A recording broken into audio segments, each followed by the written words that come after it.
WGA. No, it happens. It happens. Always something. Always something. Speaking of which.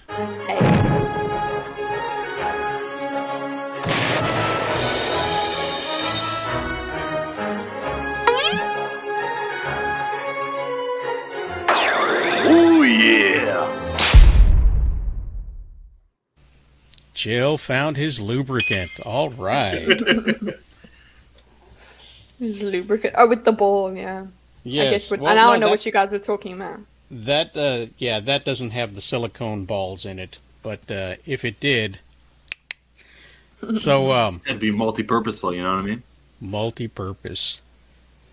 Yeah, it would. Make a difference. What? That's insane. I got That a new sounded toy. like you did that yourself, actually. No, I got a toy now. It's it's a toy. Damn. Hey, 3 out of 4 of us are corrupt. What about you, Warren? Yeah. Yeah. Yeah, that's corrupt as. No, but there's a spray lubricant for chairs and elbows and things like that. That if you have something that squeaks, the aerosol sprays microscopic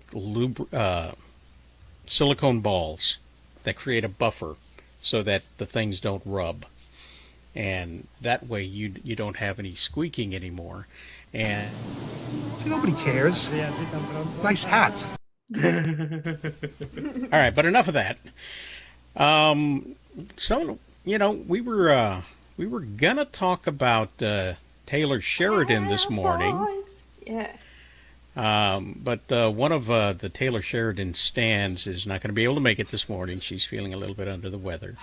So, should we save it or should we go on without? Well, I'm the only one, so I'll just talk to myself, and that's not cool. I think we should save it. I would say that's my determination on the matter. But I don't. You don't want to monologue? For once, no. When I'm allowed to, that's when I That's when I find nothing to say. When somebody else is trying to talk, that's when I will monologue. So, yeah. Well, wait. we can wait. we Unless can you move got on stuff. to a Yeah. couple of things. Just a quick Jonathan Majors update. This is the week. This is the week. This is the week. When he Yes. clears his name, where we find out what happened in the back seat. Was there any assault on Oh, his part? is Was he- the yeah, Kang. was it? Yeah, Kang the Conqueror. Was he conquering or was he a victim? Was Find he out next conquered? time. Yeah, Found out It's, this week. I think it's either the 8th or the 10th. I'm not sure which one it is, but one of these days he has his court date, and they will either open it up to the public so that it can be a very, very public thrashing of a public figure, or they will allow only sketch artists in because it will be a very, very public thrashing of a public servant. So it'll be interesting to see how that actually plays out.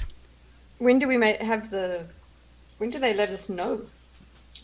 Usually we know by now whether it's going to be televised or what. I won't know exactly sure when. Let's see. There's probably something going on over here. So that's what's going to happen. This past weekend they had something called the SnyderCon. SnyderCon? Oh my God, they actually had that. Yes, they had that. It was It's not actually a meme. No, Ben Affleck was there. It was a real thing. It's a real thing. Yeah, these zealots are gonna have this stuff. I don't think they're zealots. I think they're passionate fans amongst that crop. Not everyone is delusional. They're people who want something. That's all. Yes, they want it, and they want it bad. And so, Let's see. There were some things that went down, I believe. They showed his Justice League's movies, and I think either the Superman movie along with it. So they showed all of his DC creations, and it was for charity. And there was $400 a pop to sit down. There was supposed to be Q&As after, people assumed, after each of the films, but there was only after the first one. And a lot of people assumed that there was going to be huge announcements that were going to be made, bringing things full circle so that he could finish his 5-movie story arc for the Justice League. And they were reading all kinds of things into the imagery he was putting out to promote the event, and what might be happening with Netflix and selling the Snyderverse to other companies so that he could finish his work, his magnum opus. Yeah, they're zealots. But they're zealots now, huh? Okay. It turns out that it was nothing more than a charity event screening movies to raise money for suicide prevention. His go-to charity. Yes. It's a very, very important charity. It's very important to support those efforts. And people were a little bit upset that was all it was, that it was everything he advertised it to be and nothing more. Wow. So priorities. It's like, screw the suicidal people. I want my movies, I want my thing. Wow. And no big announcements were made. And they still found ways of just... Oh, yeah, I commented in that thread, too. Oh, well, please, share with the group. I'll have to find it, but, yeah, you give me a moment. I have to find. That's okay. We don't mind any dead air. That's, We could always get the kitty cats to come and talk. Oh, yeah, you could do something else. That's why I find it. Where's this music from? Is this from the beginning of PlayStation? I have no idea. No. Huh. That's not, no. Maybe you're thinking second PlayStation 2? Yeah, that's what it sounded like. A little bit. Apparently this is what it sounds like when Warren boots up. Hey now. Oh, yeah. We should rap to this. I like All right. Ooh. Let's This is for the listen to ladies in Warren. the back. Oh my god. Warren is I want one of boring. those. I want to read a Snyder comment, but it's too early in the morning. Oh, nice. What's Let's the go. What's the backlash gonna be about? What came out of Warren's mouth? That's good. You were on Yes, to roll. baby, yes. I needed some vocals. I was just going in the background. That's all I can contribute. I'm sorry. You know how rappers have that hype man who always like, he's not a celebrity or Yeah. nothing, but he Right, like- joined Never mind, and it he was just a rapped. retweet. Never mind. My bad. Ooh, it's just a Well, retweet. thank you, sir. God. Thanks. What a build up. Don't believe Man, the that- hype. You know what? I feel like a Warren stan now. How disappointing the Warren-verse was. We had the music going and Warren Con happening, and we were waiting for that big announcement, and nothing. Turned up. The announcement's not coming on YouTube. We're gonna sell the Warren rights to Twitch. We'll get it there. Warren-verse. I think I wanted to comment because the guy that posted, he just kept spewing facts, and then I was like, yeah, no, this guy's just hitting the nail with every tweet. Oh, so you just kept retweeting him, yeah? Because you're just saying what you wanted to say. Yeah, he kept saying kind of what I want, the original post, and these cultists and zealots, I don't understand why they don't give it up. Like, at least, again, we've talked about this on previous shows. None of these people are saying, hey, Rebel Moon, support that. Go out Exactly, for our that's boy what I was about to Snyder. say. Yeah, exactly. It doesn't, like, how are you a true fan if you're not supporting his other work? Yeah, is it about him? Is it really about him then? Or is it just you like what he did with those characters, and now you just want him to continue doing that. Don't. It's about you, fan. But It's you not about. found a community of like-minded people, and that's nice. You got something and some people to speak with online when you turn on this thing, and the internet's connected to it, and that's positive. But let's not act like it's about anything else. It's not even about the charity, really. Nah. I think it's just what. I don't know. It seems like it's futile. So maybe that's the thing. Is like, okay, guys, enough now. I think we've had enough time to learn from this. So relax. We're not going to really take you seriously, you and your complaints seriously, but. Too funny. Too funny. And it continues. So I don't know. It must look even worse to a non-normie. No, You guys don't even know how to fan. we've seen this type of mania before. We saw it in 2016, and we saw it the next time around. People get behind the cult of personality, and they are all in, and then they wind up doing this. What do they call that? When somebody. Well, it's like a cult. Yeah. It's it's a whole Ezra Miller thing.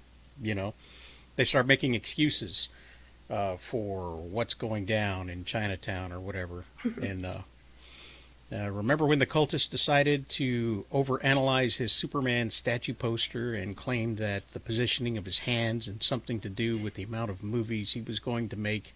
Oh yes. How embarrassing! So aren't they doing that now? Obviously, weren't they doing that with stuff that was the announcements that you're saying? You were saying they were doing that. Yeah. So they're like, oh, we're gonna get this and that. That's interesting. Has that ever been correct? Like, what record do they have of that sort of in-depth conspiracy type stuff? Like, well, the only thing is that Warner that's Brothers, for Kitty, by the way. HBO Max actually gave you guys a Snyder cut, so that was something that like encouraged more noise. Yes, absolutely. To me, no, he wrote that too soon. He don't agree. It was either agreeing with Kitty or he enjoyed the picture of Taylor Sheridan as a cowboy. Taylor Sheridan is the quintessential cowboy right now. So, if you look at him real quick, he was probably the better choice for Walker, Texas Ranger. Reboot. Did they reboot it? I don't even remember. They did, and it made such an impact it didn't make it to Dubai. Or I was just busy watching whatever.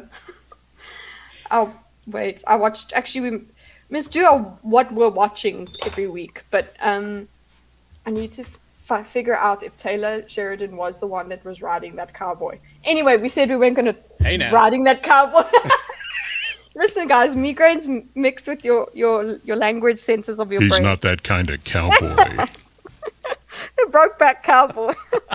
Sorry, guys. I need to go. No, let me just check this out. You guys could talk amongst yourself about lubricated silicone balls. I'll just Brought to you by WD-40.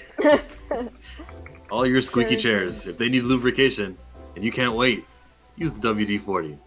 So tell us about these cowboy films you're watching. I can't really... Isn't this a kids in the background edition? I'm kidding. I'm looking to see if he's the guy that rode the horses in the show.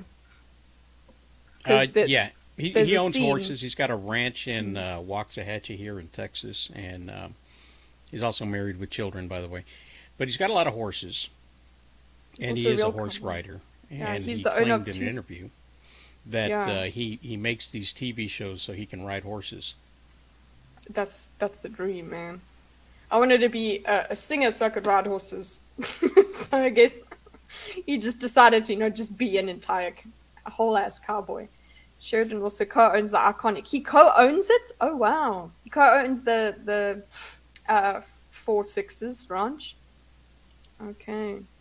Have you? Okay. So when we do the Sheridan-Verse, okay, I will get a collection of the scenes that's of him riding, because it just looks so good. And the horses are so well trained. It's insane. And also, just to think about, I just want to go to Texas because of this man. So there you go. Well, you got to come up and He's just pick up the kittens. Mm-hmm. Yeah, you can't send it to me, right? You did try though. I know. Yeah. They kept trying to get out of the space bag before I could vacuum it. Oh my god. Don't put this music now on, like, after I'm thinking of these horrible things with these kittens. Fuck. Excuse me. I was just putting more cowboy on for you. Yes. Who is that? That's not him. That is him. That's his headshot. What? How old was he? Jeez. Who knows? He does need new headshots, I'll tell you that. Yeah, that's not him now. No. A good-looking boy. All right. You guys mentioning Terry Shin the whole time. I thought you were talking about Ty Sheridan. Who? I don't know who that is. That's the guy from Home Makeover, Move That Bus. He could be related. Who knows? If you got a moment, Joker, I sent you a link, so if you wanted to jump in, you could do that. Yeah. We need to take up my air, because I'm just. I got 2 pain pills in me. Kitty, thank you for the clip. It was very good. Thank you for sharing. What, the clip of the? Oh, the cowboy horses? Oh. Oh crap! Now we can actually go. Someone can go and clip that. It was the one last week where you were saying something, and then I clipped Rosales' face, basically. You know, it's amazing how much of an open book that I actually am. People can see the disdain in my face when they say the most idiotic things, and yet I still make a terrific liar. We would not know. You know, it just. I could walk into a room, and this is why I don't go to dinner parties. I could walk into a room, and if I see something that I find really disturbing or awkward, like somebody who's too old wearing something that's too young that doesn't really quite fit. You're not gonna, make nice. No, I'm gonna be that toddler and say, "Look at that fat man." You know, I have no filter, so. Okay. We're back. We keep being pulled back into the Sheridan-Verse here. He did write Sicario, and he wrote a couple of other things as well. Yeah, you guys spoke about that last time, and I had no idea about it. I didn't know much about him until I realized there was more than one show that he had written, and then that actually I cared the most when I found out that he was actually riding the horses. So that's actually when I thought he was cool. It's like, yeah, boy. Doesn't just write writes about cowboys. He rides cowboys. Seduction. I wish I had a rhyme about going up the mountain and coming down. Yeah, I don't know. I'm waiting for Chillmonger to come out. No, with you're something. brave. When your camera's off, you can say anything you want to say. It's because you know no one's gonna look at you. See, that's what happens. That's the story of the internet, eh? Everyone's. I'll show you my face, but it's not gonna be pretty, man. It's like. Who are the bottom people on the stream? I'm the bottom. Oh, let me show you. This is. Wait, nope, I did the wrong thing. Hold See? on. I'm not doing well.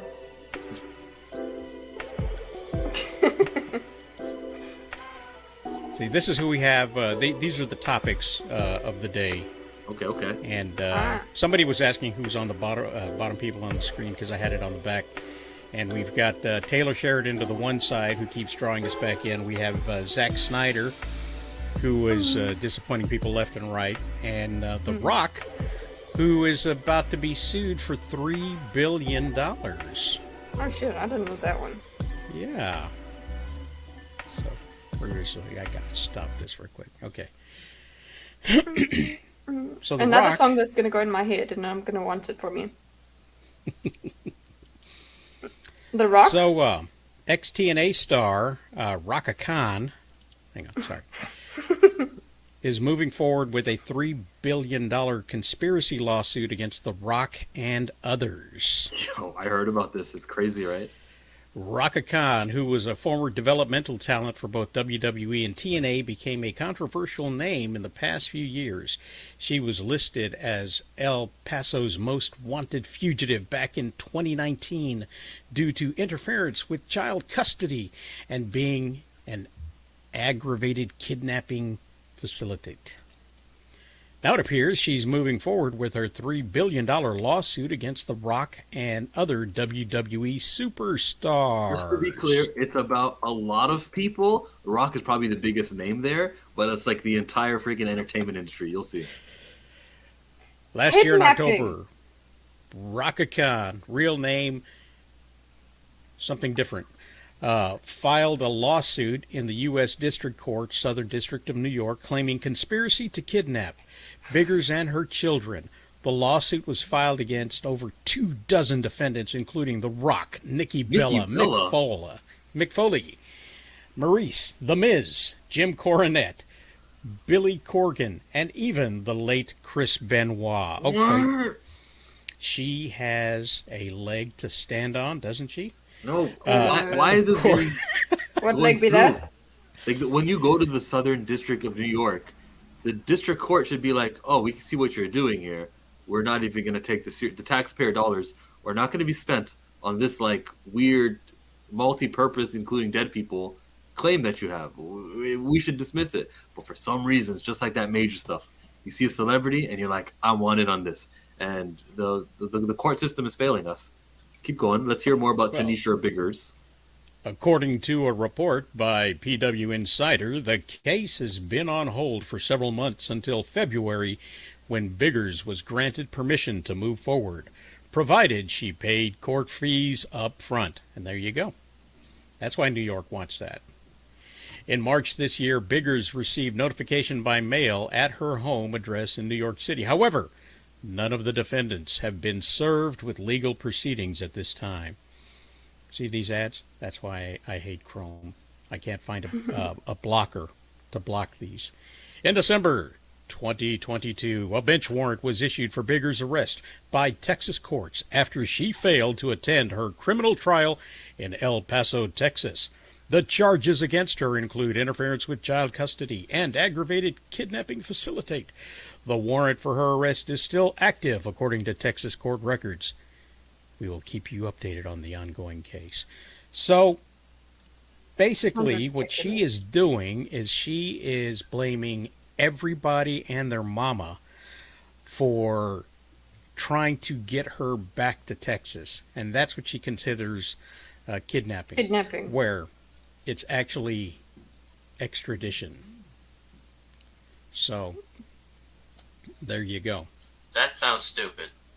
And the This thing song is, ridiculous, man. how does a studio react to this? Because there's an allegation and there's a court case ongoing with someone who's in a movie, Dwayne Johnson, right? So, do you look at it for what it is and go like, "Oh, this is stupid. Like, we're not gonna take it seriously," or do you have to have like a uniform reaction to every single time one of your actors is going to be brought into a legal issue? That's what they've got to measure right now, because they can clearly see this is going nowhere and there's a woman who needs help and things are not gonna, nothing criminal is coming. Everyone knows that. You know, all four of us know it. Everyone live chat knows it. But the studio got to treat this like the same way they treat everything else at the same time, just because that's how you got to be. You're a studio, you know. You got to have rules. You got to set precedences, plural of precedents. No. Like, yes. I feel like there's a dilemma here. There's something happening where Warner Brothers and Disney and all these guys who are gonna have actors in the future have actual legitimate like legal stuff, and when they say stuff like, "Well, we got to leave it to the courts. We got to let the legal system play out." Okay, you say that for the ones that are like murky and we don't know how it's gonna go. You say that for the ones that look bad. So Aren't you going to say that for the ones that look like Dwayne Johnson? We'll blow this off. Are you saying like just they should be principled about it, like be consistent? Yeah, this is a terrible precedent now that they have to set when it comes to easily dismissible cases. I think the fact that there is a, well, I'm not going to say fact, but there seems to be anecdotal evidence that there is a two-tiered justice system, where if there is enough influence behind a person, things will not go the same as if they're not. And what you see is that New York seems to be really, really, really about people that can pay them for their services of lawsuits and whatnot. Because when it comes to the smaller criminals, the ones that don't have the money, they say they're doing the crimes because they don't have money, they let them go. They let them roam the streets. They put them in, they process them, they make a note of it, and then they put them on their way, and they're never to be seen again.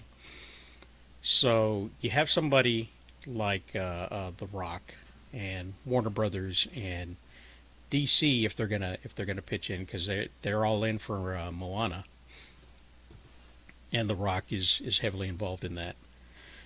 And you also have the WWE, which we know from I don't think we're history. Don't worry, we're good. They know how to lay the smack down on a lawsuit. Yeah, they're good.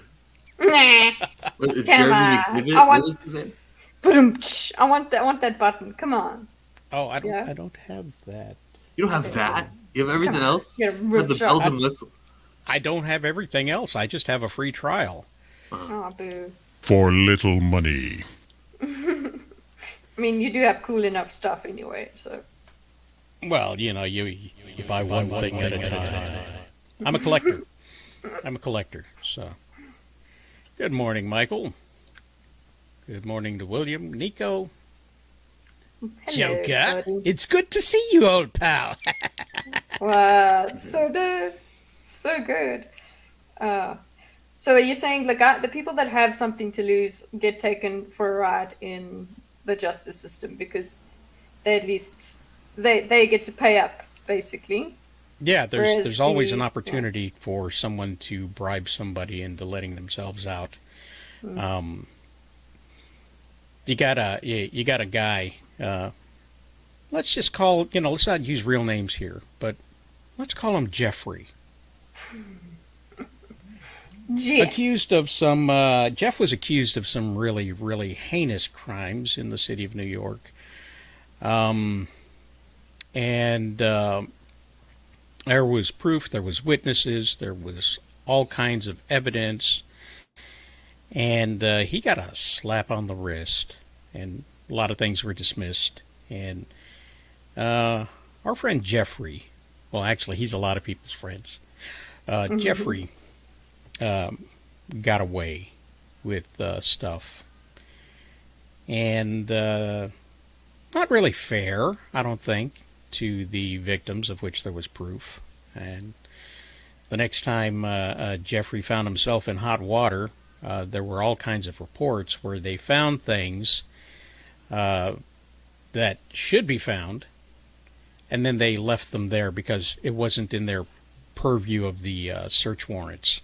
So they left behind things, which normally, if a police officer will pull you over, it's my understanding, I could be wrong, that if they stop you for one thing and they find something else, Yeah. they can go ahead and pursue an investigation on that as well. So you're swerving, they're going to check on you, you roll down your window and they see 17 bottles of Jack Daniels, they ask you to step out of the car, some weapons fall out of your lap because you had an AK-47. They're not going to put that back and say, well, we were just kind of searching your car because you had the alcohol. So, Yeah. And we're not even going to be worried about that noise we hear coming out of the trunk. Yeah, so we're not going to ask No. about that, yeah. Or you had this No. person in there, or you know what, no, we'll leave them there. That's fine. cool. It wasn't part of the whole description. Sorry to bother you, sir. So obviously, this former wrestler has issues of the highest magnitude, and family issues as well. So they tried to keep her children away from her, and she took her children because she wanted to be with her children, which is understandable, of course. And if they want to arrest you in Texas, well, the first thing you want to do is go to a sanctuary city like New York. So she goes to New York, and then everybody's against her, so she sues everybody because she ain't all there. So. And they just continue and don't find this frivolous at all. Yeah, the city of New York, instead of saying, let's stop this. This is ridiculous. You're going to waste a lot of people's time and money. I think they see that there's a lot of people that she's pointing the fingers at that could probably pay court fees, so they're going to let her cook. Cooking, baby.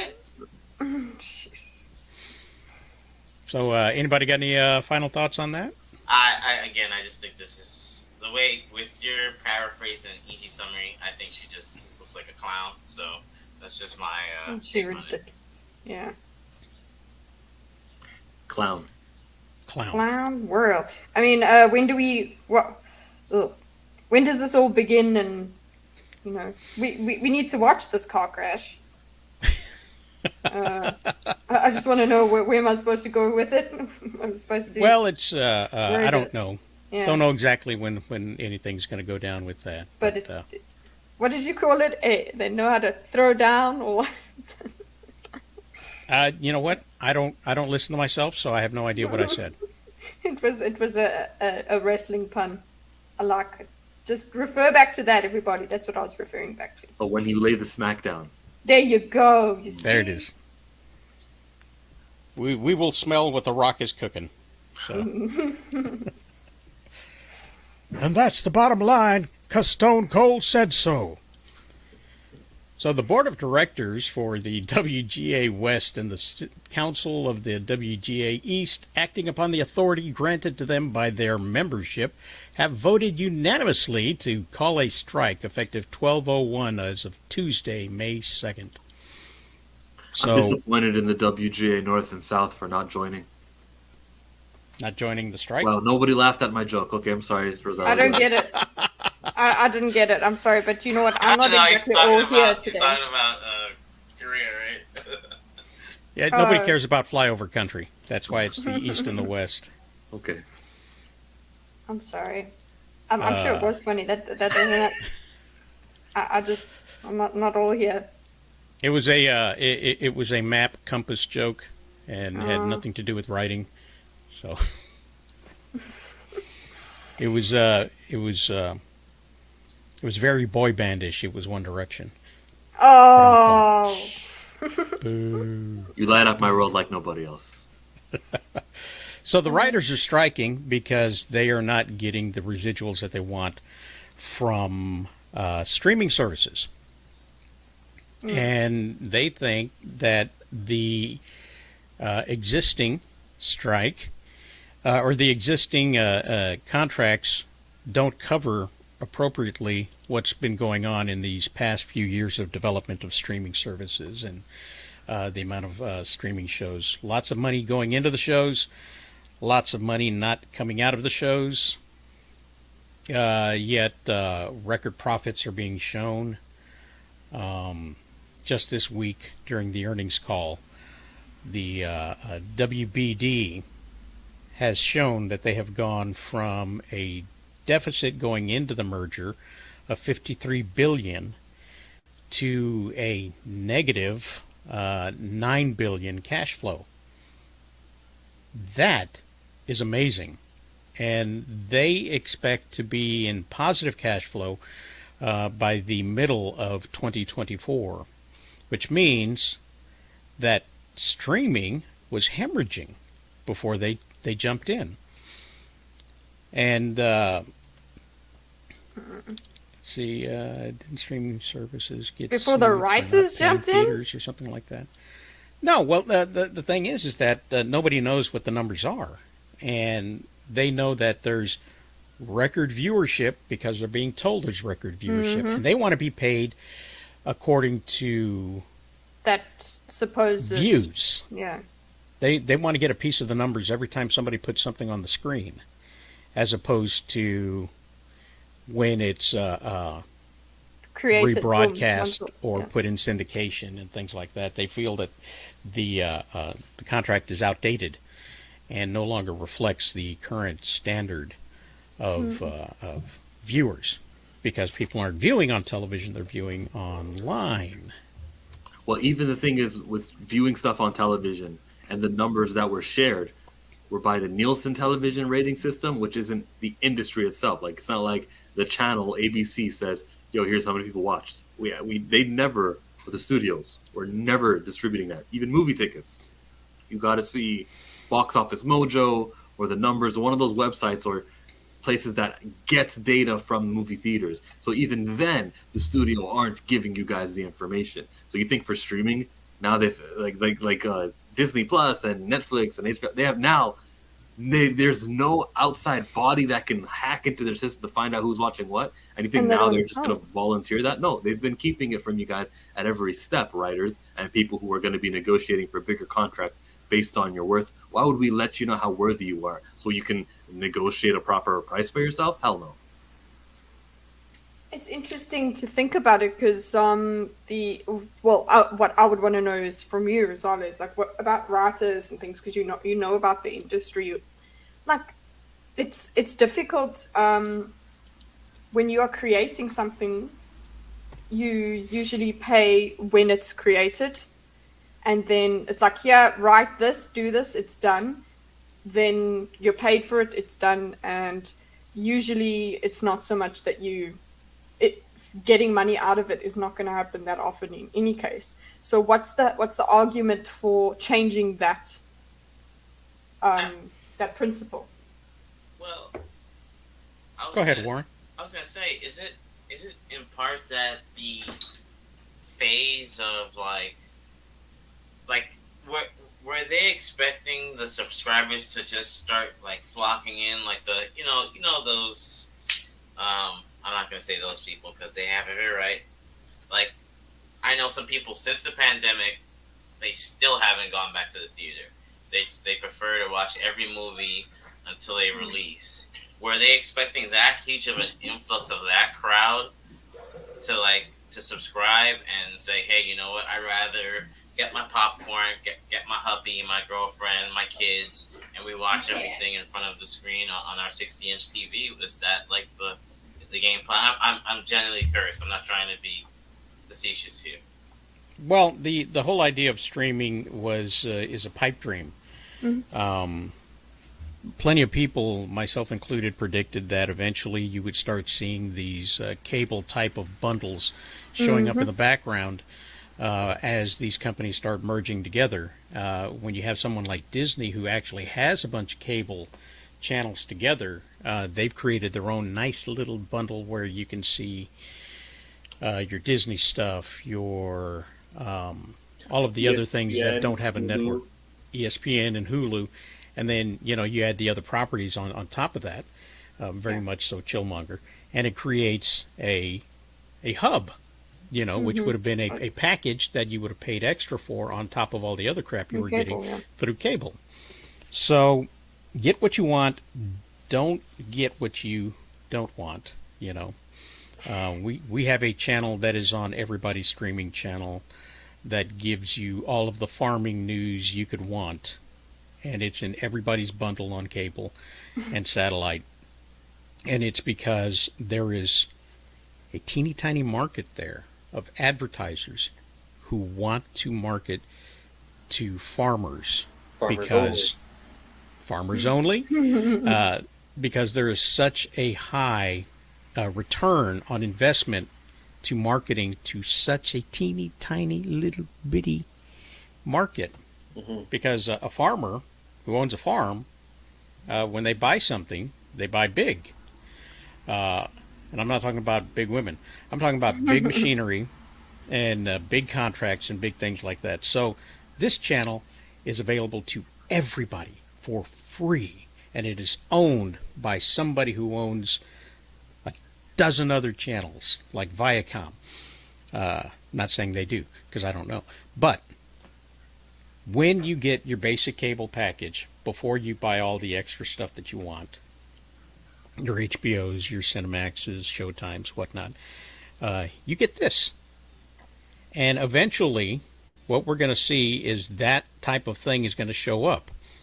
Now, I don't buy the Disney bundle because I don't do the sports, not real sports.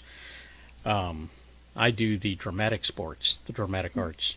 Don't mean to insult you there, Chillmonger. I know what I said. I heard it too. But the thing is, I don't watch the baseball or the football or the basketball or the other predetermined sports that are out there.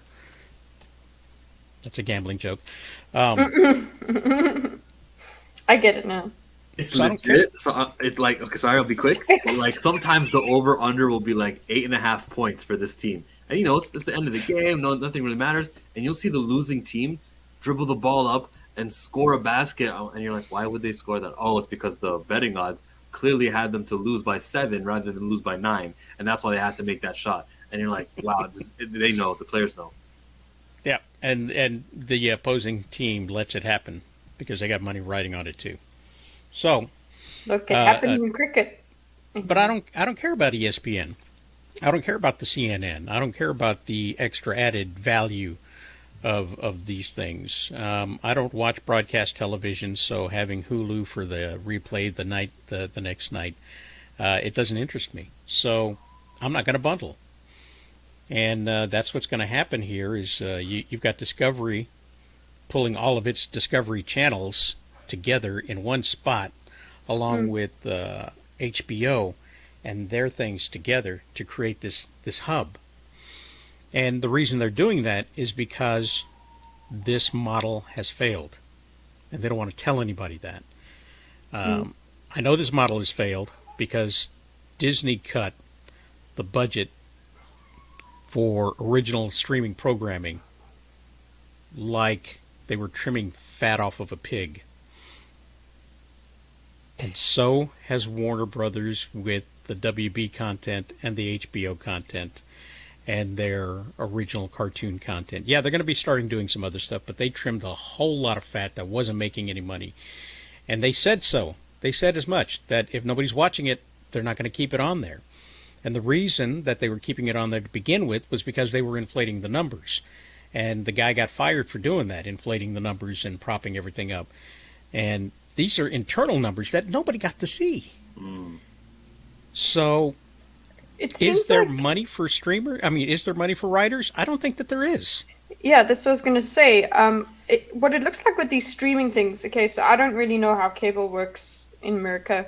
We have satellite TV in South Africa, and there it's all bundled and things like that, and it's definitely has gone out the window because of streaming, because you have everything on demand and all of that. But considering how much is put onto these streaming services, how many shows they make, and how many are hits and how many are misses, that whole ratio is really bad. It seems like they're spending a lot of money as well. In any case, they're spending money and not getting the return. So the model of, well, people aren't coming to you to subscribe for those shows. People subscribe because they came along once. Maybe they stick around for a couple shows, whatever. But you're not getting new subscribers. You're not saying, there's no one saying I need to subscribe for this. There's hardly anyone doing that. Not anymore. So, and now it's like everybody has a streaming service, which is what happened, I suppose, with cable in any case. Now everybody just wants to get a collection of channels, whereas it's just like, why can't you just sell your show? I don't know. It seems like some bubble's going to burst. And the writers, That's exactly like you what said, it is. there's no money for the writers. Yeah. Do you remember last year when Netflix had the first ever year where they had, or quarter, where they announced their subscription count was less than what it was the last time they reported it? and that showed us. Oh man, I wish I knew the number. I think it's 300 million. I don't know, but it was showed us that they've gotten everybody that they were gonna get. 300 million subscribers. It went down a little bit, like barely a little bit, but everyone panicked. All right, but that's still a great number. Now you know where the top is. You're gonna have some people going and coming. I'm sure out of that 300 million, I'm just making up the number now. Maybe it was something else, but out of that 300 million, maybe you could reach 20 million more of them who kind of left you and you can get them back and maybe go up to 320, but then it'll go back down to 300 when Stranger Things is over, and it'll go back down to 280. And if you do a good enough job, you get it back. Like where to budget. Budget, yes, budget it. Don't spend so much money on new shows that aren't going to bring people in. The problem that shows crappy writers. Don't forget that these writers are the ones behind this bad entertainment. Yeah, that's what Nico was saying, I think. How valuable are you writers anyways? You're not all James Gunn. You're not all like talent useful. Yeah. So No, what you have what Nico was saying. is this cross-pollination thing was supposed to be happening, what they call vertical integration, where you have one thing feeding another thing, feeding another thing, feeding another thing. Back in the old days, it was taught to me that the newspaper company would also own the printer company, which will also own or have a subsidiary company that runs the paper mill and the ink factory. And so you've got this sort of thing that feeds itself to create something greater.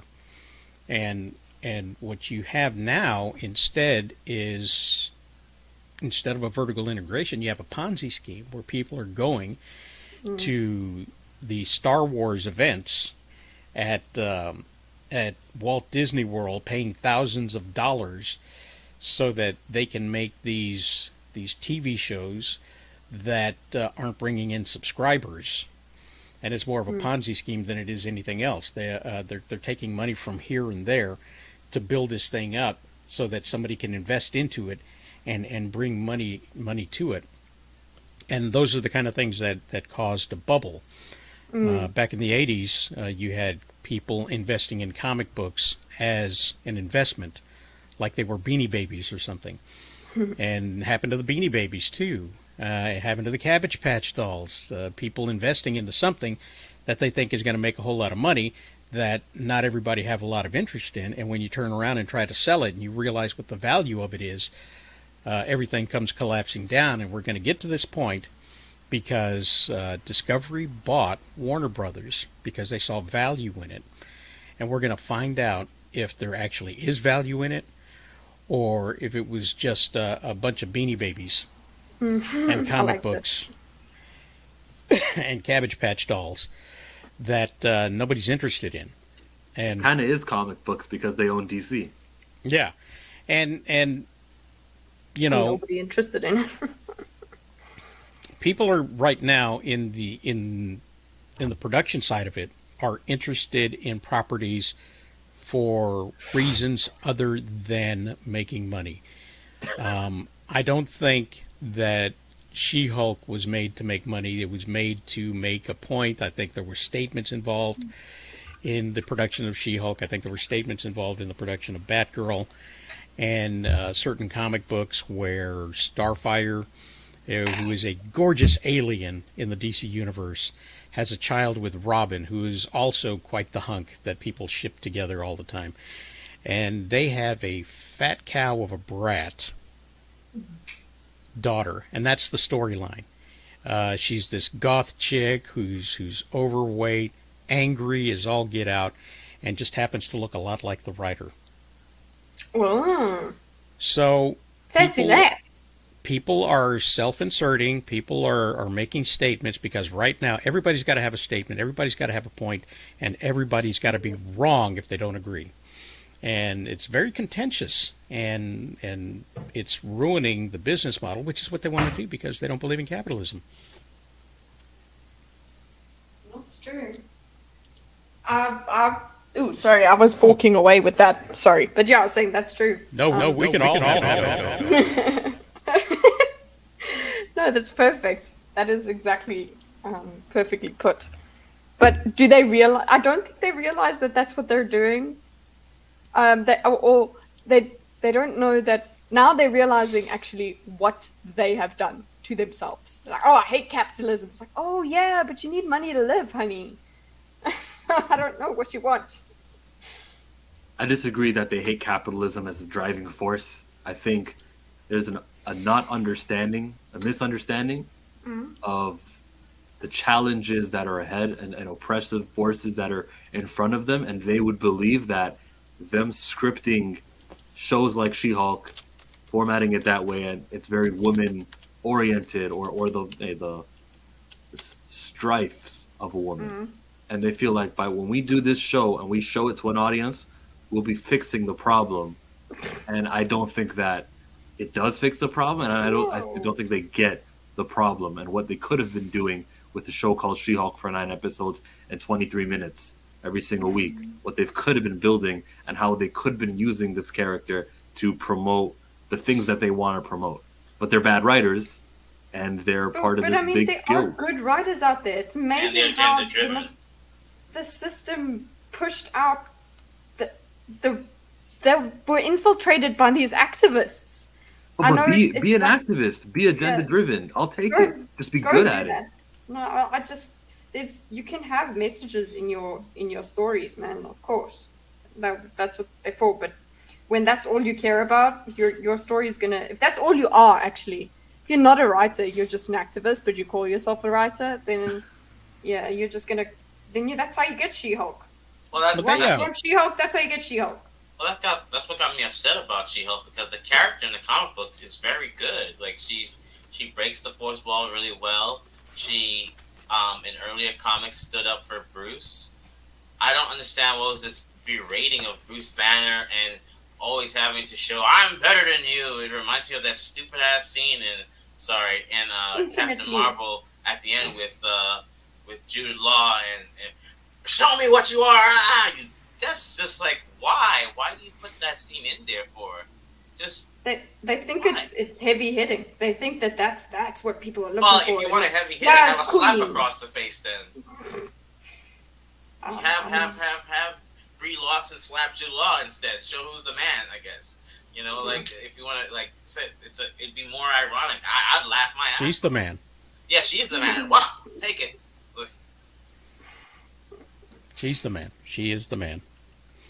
She's the strongest, most powerful character in the DC universe. She is 100% testosterone-driven. The man. So where did That is those Brie. writers go? Because you guys talking about the other strike, right? Nico brought it up there. Brought up the strike. There was an actual strike that came up, and then what happened? Like, where did those? It was people go? awesome. It was awesome. In 2007, the writers decided, or the guild decided, that they were not getting paid as much as they should for residuals during reruns because things were starting to change, and they wanted their money, and they were going to not do any work. This was the height of police television and procedural dramas and comedies. And so everything was scripted television. And so they went on strike in the beginning of summer, just like they have now.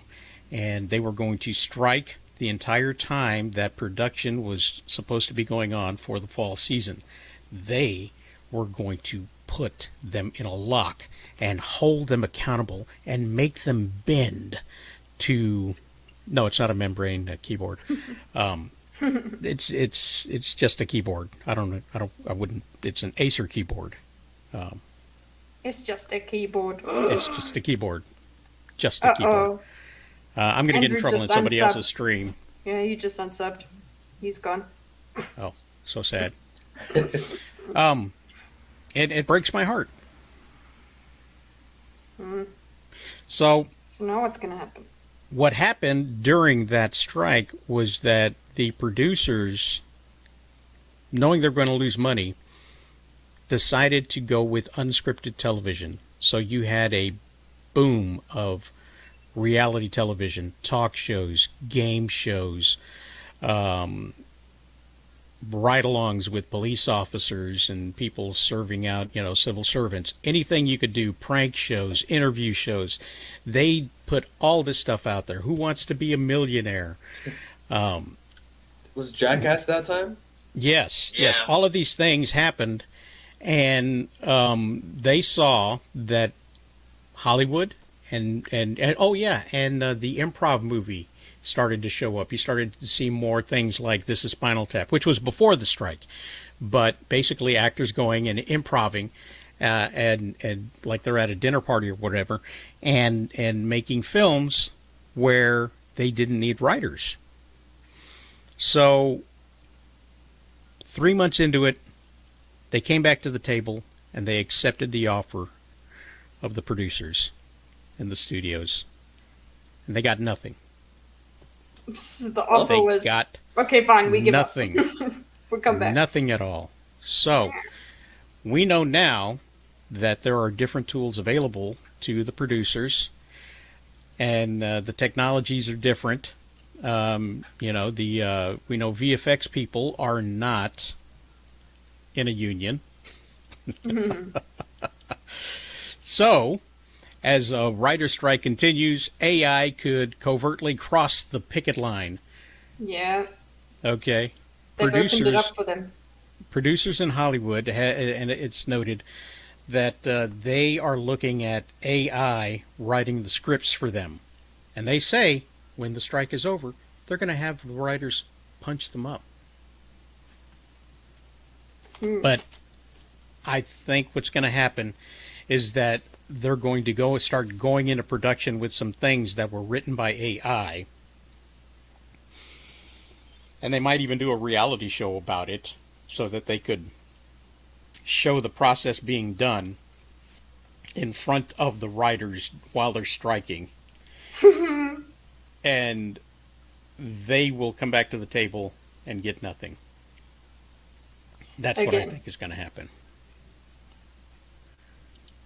That's And What's- if it was a yeah, membrane well- keyboard, I wouldn't have crumbs in it.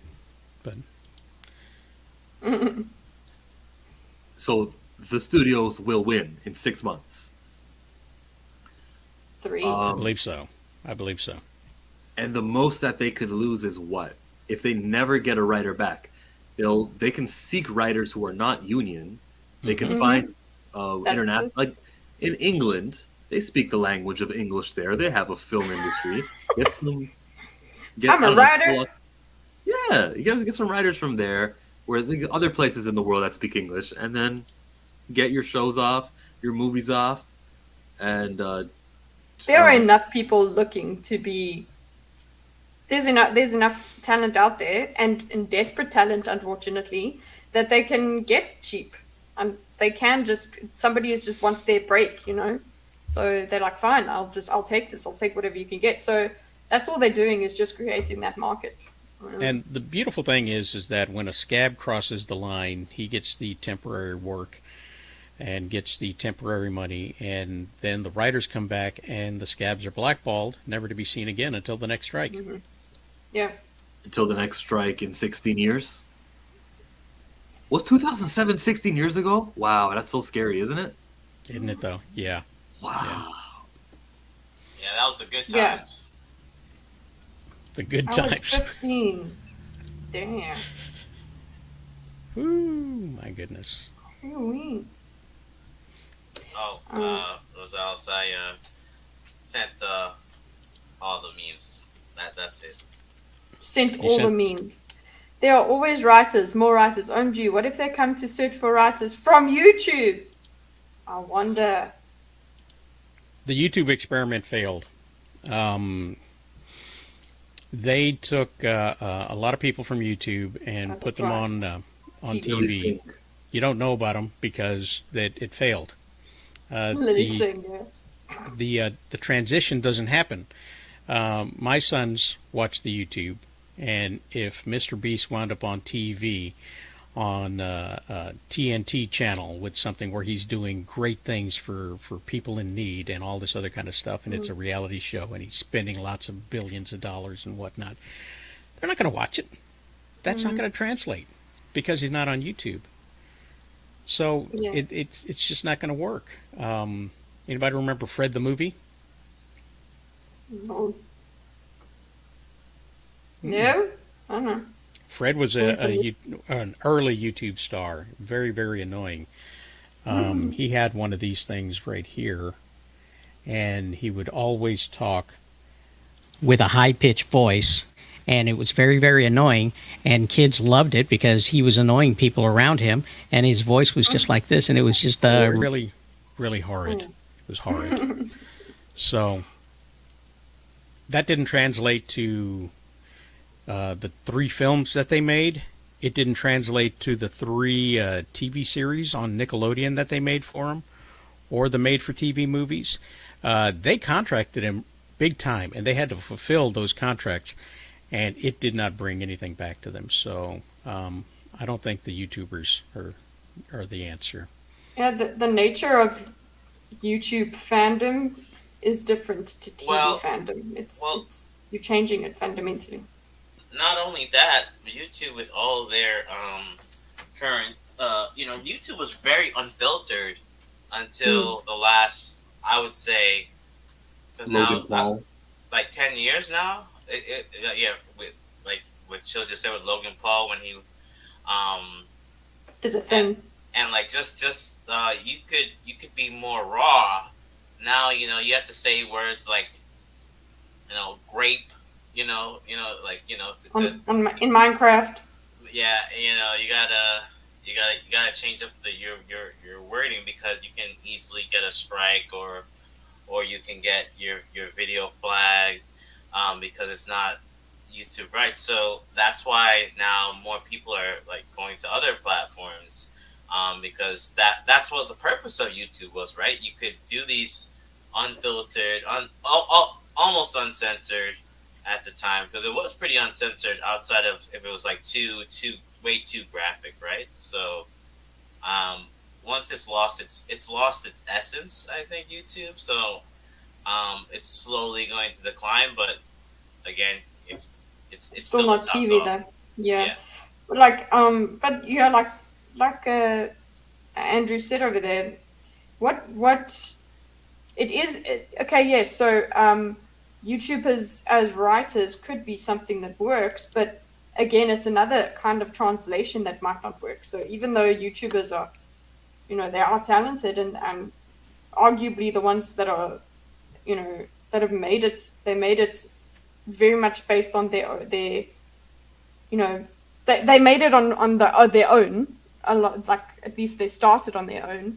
So, but then bringing them into like the traditional sort of setting might not actually work. I would take Philip DeFranco and make his show happen late night just to replace one of the Jimmys, and then when the strike is over and everyone comes back, Philip DeFranco is back to just doing his regular thing.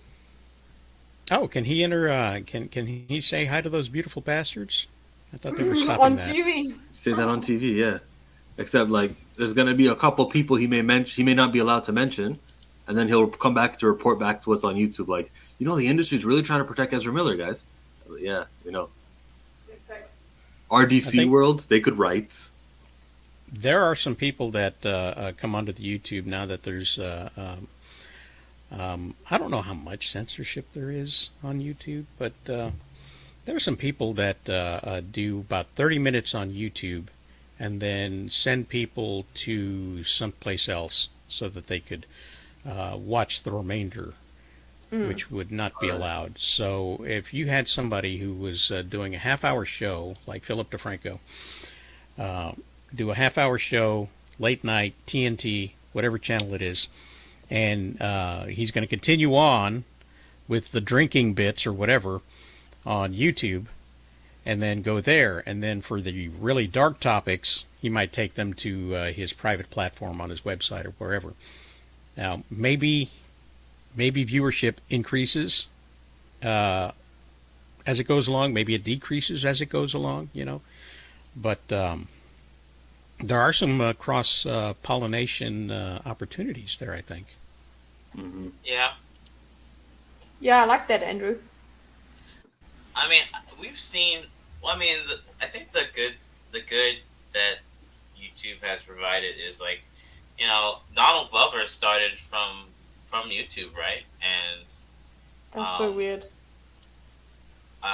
with his skits, I forgot what wasn't it college something? College humor. College humor. That's right. And he started from there, and then he just propelled. Okay. So we've Jeez, I seen some forgot people. Abbott Elementary. What's her name? Quinta Brunson. Didn't she was a YouTube personality or Vine? One of those. Yeah, things. yeah.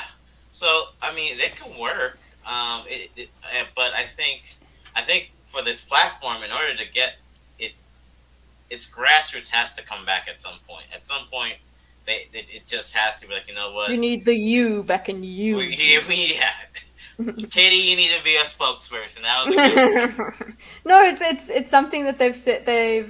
Said, you know, the It's a Gundam and the Romanian TV guys. They say it like it used to be called YouTube, but I mean it used to be YouTube. It's about you. Broadcast yourself. Remember that? But, so I won't take credit for that, but it is. It's a good way to put it. Let me play the clip. No. Some Skittles, some dips, Reese's Pieces, pretzels, and a large popcorn. A large. You got money. He got money. Get it all for him. That's her, and now she wins an Oscar or an Emmy for Abbott Elementary. Yeah, I was like, I recognize that woman. Yeah. Justin Bieber was a YouTuber. I look like Justin Bieber. Do I get to be famous now? Yes. No.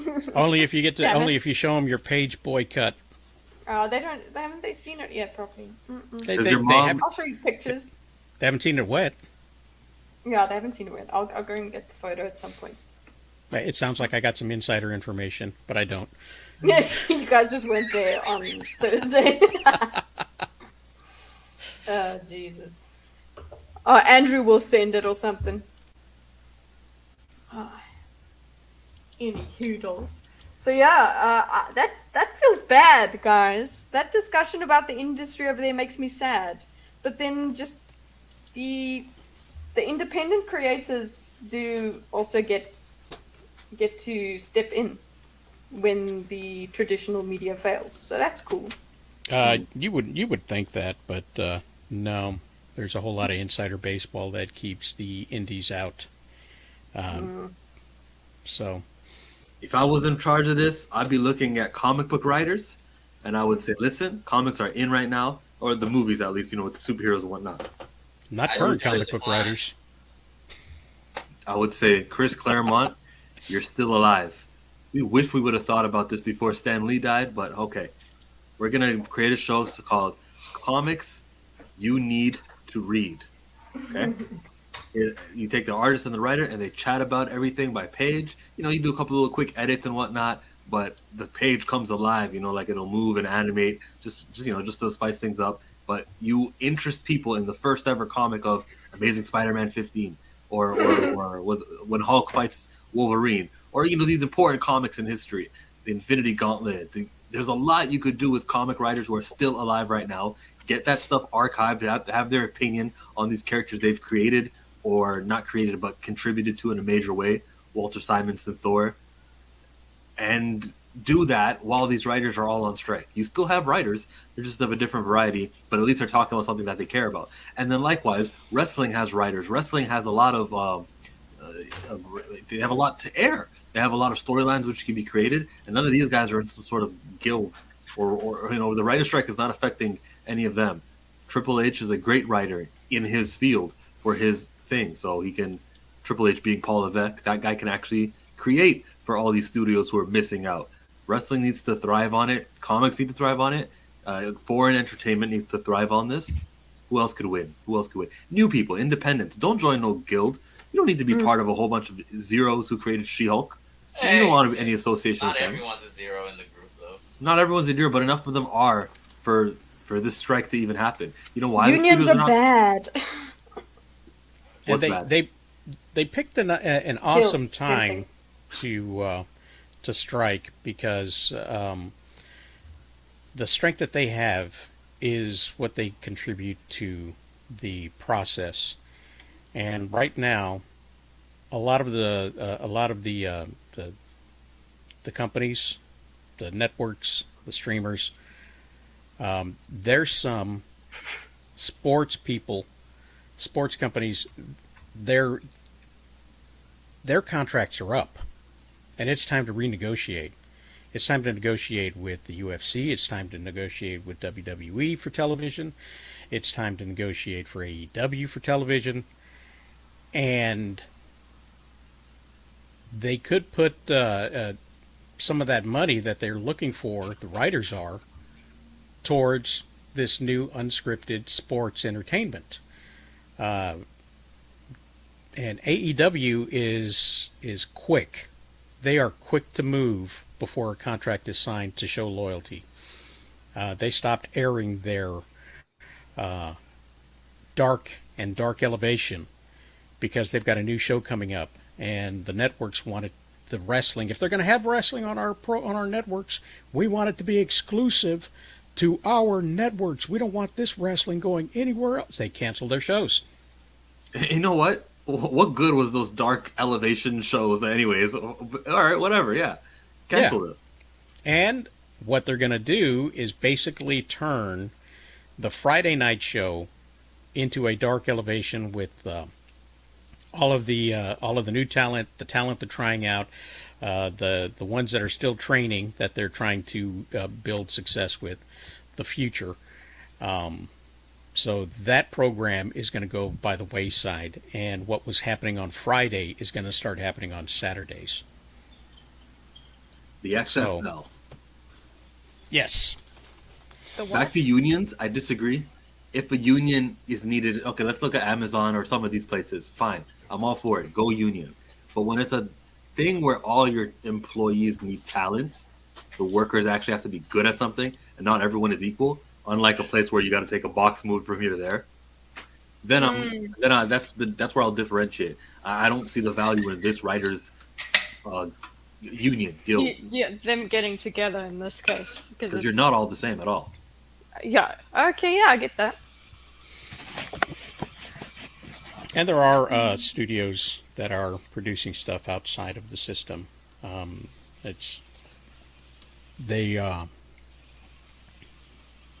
They're generally not good. So, bro, no, okay, let me share something with you. I am currently writing a comic book, but not just the book, not just issue 1. I'm thinking about the world. I'm thinking about what's next, and I'm thinking about things that when I look at what She-Hulk happened there, and I'm picking on She-Hulk today, but let's mention other things. Kenobi. There's been a lot of duds and things that we don't watch, and I'm like, you guys suck, because I'm over here doubting myself. I'm reading my old stuff, and then I'm writing things to improve it, and I'm seeing how this use is going to matter in there, and I'm also doing the world building, and how this character is related to that character. I got to change their aesthetics also so they match, and then I'm going to have this guy say this line at the ending, so that's why in the beginning I got to have him say the line also, and so it'll hit more when the ending when he says it. And I'm like thinking, and I'm like, you're like using your brain. And they're not. Yeah. Yeah. Respect to Dave Filoni. Respect to the good writers out there, the Marcus and McFeely. Let's recognize George Lucas and J.K. Rowling and people with talent. But not all of you guys who are part of this writers' strike of America are talent, and the studios know. Speaking of comic book writers, I got my handprint of my digital comics. I had released my Frankenstein as a 4-issue limited series on digital only. It was a digital exclusive, and it sets up the superhero world coming to Rosales Comics.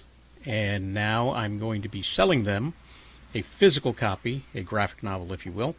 72 pages, full color, all the way through, with some new pages, new panels, a little bit extra to the story. And thank you for the opportunity to push my stuff. But yeah. Awesome. Well, I'm getting the what's the name? The book. What is it called? The Falls. Yes, I'm getting that. But when am I going to be able to get my Frankenstein? Let's see. They are available now in digital formats on either Amazon or on globalcomics.com. But you will be my first comic. Do you know that? I don't know that. I don't know that at all. I've never bought a physical comic. Yeah. They don't sell comics in the They desert? do. In the desert, we've got some nerdy shops here. But in South Africa we got several, so there's no excuse. So, Well, our boy, shout out to Rogue Comics. You should he has a good Twitter. You should hit him up. He could recommend comics for you to read, to get into, Killmonger. You know, or you met. yeah, that's another thing. It's when you were, it's the same thing with when like I was out of all of the nerd culture, and then you have this. It's not that okay. There are some nerds that are really ugly, and they don't like that you're a normie, so they kind of gatekeep you out of their fandom instead of wanting to get you into it. So for a long time, I was away from that sort of stuff because I was just too socially anxious to get into it. And then once you even get over the socially anxious part, it's like, oh my God, there is so much to get into. What the hell do I do with myself? There's so much to read. There's so much to learn. It's daunting. So it's the same thing with anime. There's so much anime. You I can't wanna just watch. jump right in. You have to follow it from the very beginning. If you don't know anything about it, you shouldn't start with episode Yeah. 212. You need to start at 000. So spend the money and buy this copy that we have encased in plastic so that you can't even read it anyway. That's about right. I'm glad you put on your serious voice for that, Rosales. It really helped me understand the way things are. Oh, sorry, Axel. My cat's having a great time. Hey, I'm making tea for myself, sir. Yeah, just looking at me. Anyway, thank you for that. But yeah, I think it'll be cool that that's my first one, though. So.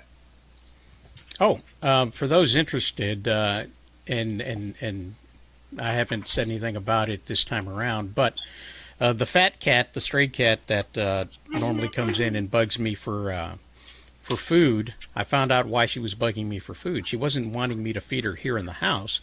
She wanted me to feed her in the garage where she had kittens. So there's like four to six kittens that are in the garage where she had this litter, and that's now where I feed her, and so there's no sound of them. And as soon as I can get them to sit still on the dry ice, I'm going to ship them out to Kitty. Yeah. Throw them in a space bag and UPS them out. And then I'll do an unboxing here on Sunday wrap up, guys. We'll do it. We'll unbox the kitties. Unbox the kittens. Oh, Mom, they're so cute. But there's been some rumors about the casting of the Fantastic Four. And according to this, the rumors are sending the MCU fans into a tailspin. Yeah, my tail's spinning right now. You can't see it. Gosh darn it, I thought I had more. And I can't hear it. Did you spray the chair already? Yeah. Your lubricant's working. Oh. Yeah. Your lubricant's working. I mean, when you got Margot Robbie on the TV, on the screen, that happens. Well, yeah. Apparently, Adam Driver and Margot Robbie have been chosen to be Reed Richards and Sue Storm, respectively, unless they gender switched them. But that's the rumor, and people are excited about that. What do you guys think? Oh, there's one more. It's Paul Mescal for Human Torch. Gesundheit. I don't know who that is, and I don't have a picture of him. Oh, I actually think I like that one. Or if I saw the picture, there was a picture. The one with the Human Torch. That I was like, that looked like a good one. Give us the missed picture. that one. Give us the picture, Warren. But yeah, Anybody? Margot No? Robbie. Aren't people like, Margot Robbie been in comic book movies before? Exactly. Not a good idea. I mean, it's not like anyone wants to count those movies, but I know who is they that told. do they not care? Is that like there's no purity anymore, so it's fine. You ever hear somebody tell a bad joke and it falls flat, and then somebody else tells the same bad joke and it goes over real well? Okay. That's what Margot Robbie did with the Suicide Squad. They're saying She Disney did. digs for the thing. Wait, no, weren't they gonna have two for the thing? Wasn't it that they were gonna have a girl thing? What did I see? Did I dream that? I don't know. Did I No, dream? you didn't dream that, but she disavowed that. The Okay. actress that they claimed. Oh, Mila Kunis. Yeah, she was on one of those Graham Norton. Yeah, and yeah. yeah. Go ahead, Warren. Say what I was going to say. I just meant to say I linked it. That's all. Sorry. But I saw, that exact clip, and Mila Kunis says she knows who's in the Fantastic Four, and that's fine. That's cool. Good to know. I hope on Comic-Con they'll announce it. Who's this here? This is Johnny Storm. Yeah, that's the Yeah, guy that's- they want. Paul Mescal. They want him to play Johnny Storm. Listen, Making all women. I'm already equal, happy yeah. that the cast isn't Fantastic gendered. It's not female painted. four. That's all. Like, my Reed isn't Asian. My thing isn't Spanish. My Sue isn't black. I'm already happy with the casting, even if it's not them. At least that they're trying to stay almost authentic. It's so backwards because it's like they realize the necessity for a diverse cast that's part of their franchise, and not just the Fantastic Four franchise, just the Marvel franchise. So they know there's use for it, but instead of getting the characters like Photon a movie, they'll just switch Wonder Man, or they'll switch one of the Fantastic Four. They'll give you Professor X, or they're not thinking things logically, and they don't identify what the problem is, and so they get solutions like this, which I hope don't happen. I mean, I hope Adam Driver. I think he's a great actor. I think he can. My friend was saying I was talking to my friend, and we were debating. Not debating. He was saying that he's too skinny. I was like, he can easily bulk up for the role. He's not that skinny of a guy, and I think he's a phenomenal actor. I think so. Margot Robbie is in that same Johnny Storm sort of thing where we're like Chris Evans. We're gonna see Sue, if she gets the role. We see Sue Richards, but we think Harley Quinn. So she's gonna have to do a real convince us that she's Sue Storm. So that the other guy I have no clue about Paul Mescal. No idea who he is. So I guess you can't be like yay or nay. You just be like okay.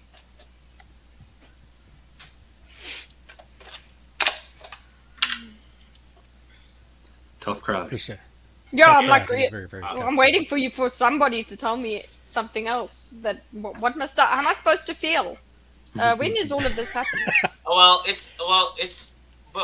It was the shows. The movies were announced during Disney Celebration, right? Like, they just said we were gonna start doing Fantastic Four, but it's been almost now a year, and because the thing is, Kitty, the Fantastic Four has, I don't know how many movies, if you've seen all the movies. Outside of the first one that came out in the early 2000s, the rest have been literally goat vomit. Like, I wouldn't watch it. They've been cursed. That's what I'm saying. Like, why would you touch that?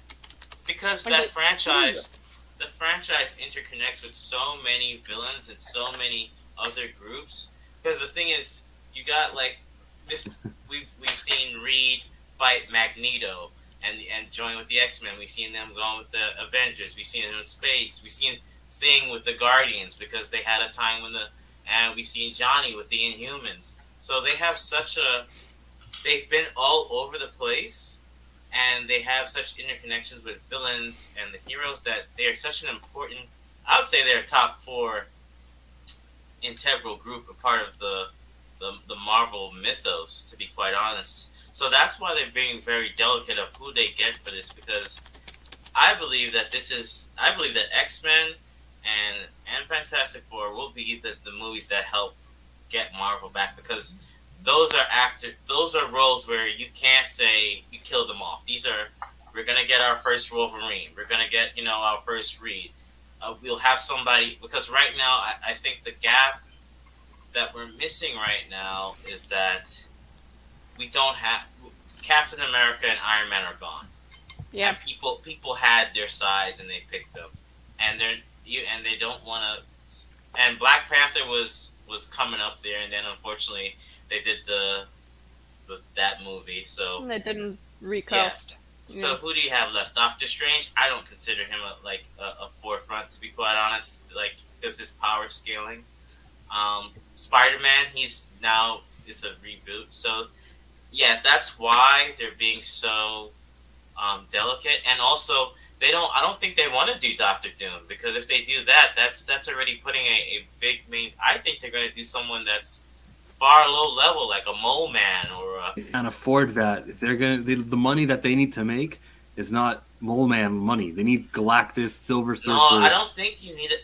I don't think you. I think you can do like if you don't even need. You could send a Herald. Or I know you think they can do that, but they just came off of those low movies. Quantumania made do Negative Zone. There's so many things that, like, okay, for instance, Spider-Man started off with Vulture, but he turned out good. You don't need to go. He's also Spider-Man, and they were also doing very well. And Vulture's Yeah, not but that it's low. Vulture. But okay, cool. Vulture's Warren B-tier. really pushing the underminer. Look at what they're coming off of. If you can share the screen to show the outline of the MCU, there's gonna be a Thunderbolts movie. There's gonna be a Falcon New World Order movie, a Blade movie, which has actually been delayed right now. And then, okay, I'm happy Please for delay Deadpool, it and I more. think that'll make money. But then coming after that, it'll be the Fantastic Four in 2025. They'll have a bunch of duds, and I don't think Thunderbolts is a dud. Come on, chill. Come on. You don't think that the Thunderbolts are Hell a dud? no. Is Thunderbolts Thor or Doctor Strange or Spider-Man? No. I think so. All right, then we disagree with reality. That's all. Okay, no. Thunderbolt. Okay. Hold up, chill. Because I that's why I rock the logo. So I don't mean to cut you off. Go ahead first. Though. I don't. Mean to I was cut gonna you say that the Thunderbolts are nothing. You can go ahead. off. Okay, I think I disagree, because if you look at the Thunderbolts history, they are known for the biggest comic reveal at the end of a comic when they first were introduced. What is awesome about that team is you're not stuck with a roster. That is the problem with the Avengers. You always have, just like the same thing for the Justice League. You're stuck with these people. What's good about teams like the Suicide Squad, I'm not really a fan of that. But the Thunderbolts is you have members that have been consistent. Like you have, say, Zemo that's been on there time to time. Even recently in the King of New York with Mayor Fisk, right? We've seen people like Shocker on that team. U.S. Agent. You can put A-Bomb. Like, I can go through so many. Winter Soldier has been on there. That's why they actually cast him. That's the good thing about that roster. Also, I think a lot of people are tired of this team's easy. The team's going to be much more relatable. I actually dissected it with a friend of mine because at first I was not happy with it, but then I really dissected what's the biggest problem we've always had? A lot of the power scaling can't be really shown in these movies, right? Like, we know Doctor Strange could easily beat people. We know Wanda could easily beat. Even Vision could literally 1v9 if he really wants to.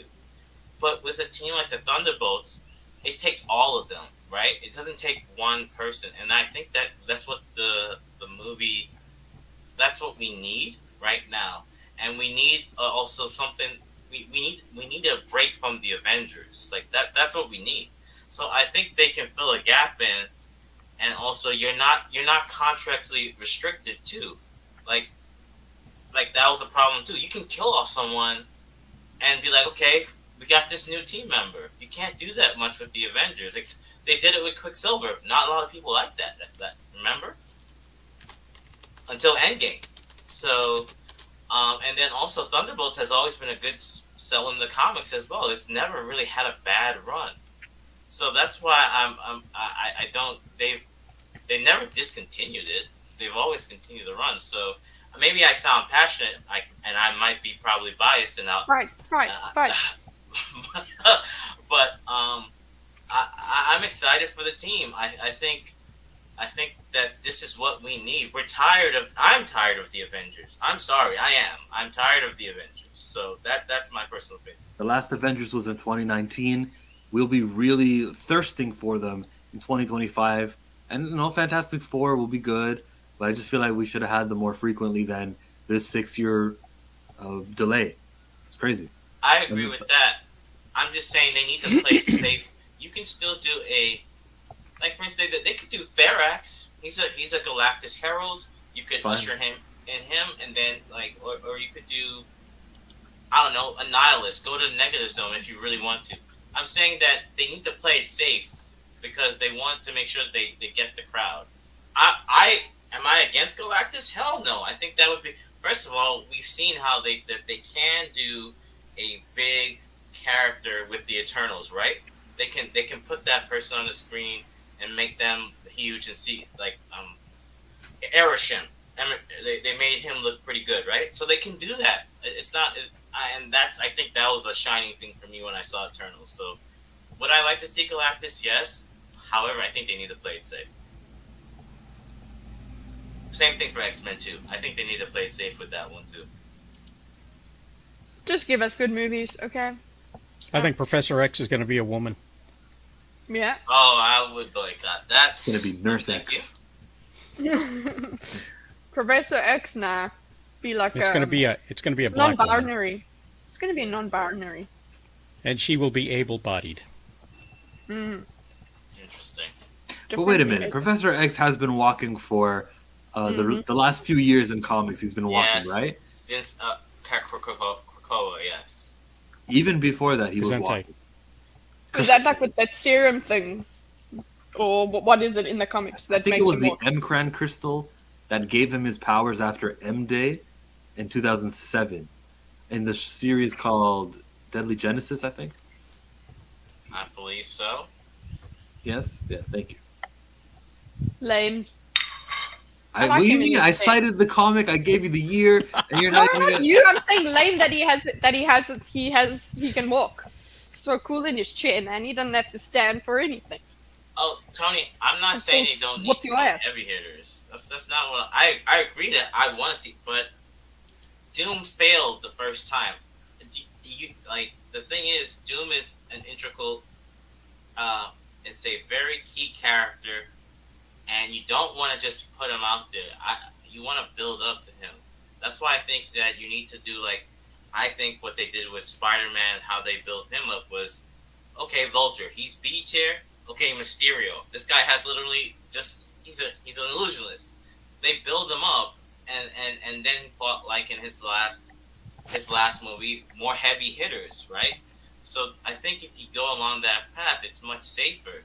If you just go swinging out the park and then you get 3 strikes, well, you're not touching Fantastic Four, X-Men for another, I don't know, 10 years. I don't want to be 60 watching the X-Men.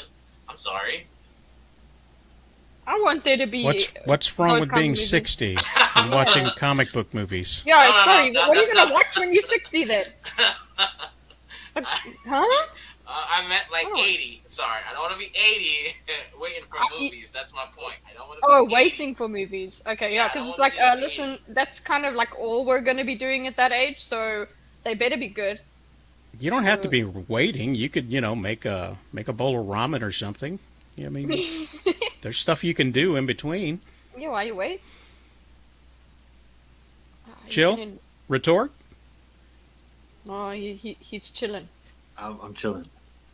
And I didn't hear what you said because I had some other thing open on another tab. Sorry. Rude. You're like, You got drowned. Where you got drowned out? IEGAF. No, repeat it. I want to know what you said now, really badly. He doesn't want to About be what? waiting for movies. He wants them to hurry up and get their stuff done. Oh, okay. Yeah, I agree with that. But we kind of decided to jump on him because we thought he was being ageist. Okay, But- you're 60? Yeah, I'm 60. No, but I think movie developments will get quicker in the years to come, though. As they use AI?